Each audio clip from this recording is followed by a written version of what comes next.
প্রথম সন্তান যদি কন্যা হয় ওই ঘরে বরকত দেয় কে?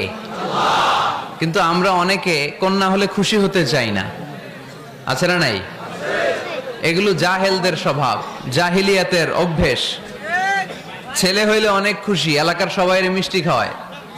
মেয়ে হইলে চেহারাটার বাংলা পাসের মতো এরকম করে ফেলায়, আছে না নাই? না, ছেলে দেয় কে? মেয়ে দেয় কে? আবার ছেলে মেয়ে দুইটাই দেয় কে? আবার অনেককে ছেলেও দেয় না, মেয়েও দেয় না, তিনি কে? এজন্য ছেলে মেয়ে এটা আল্লাহর দান। যাদের সন্তান হয় না তারা জানে এটা কত কষ্ট।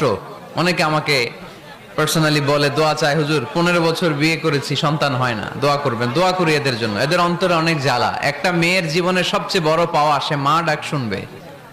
মা হওয়ার তার বড় শখ। এজন্য মায়ের মর্যাদা 3 বার, মা মা মা।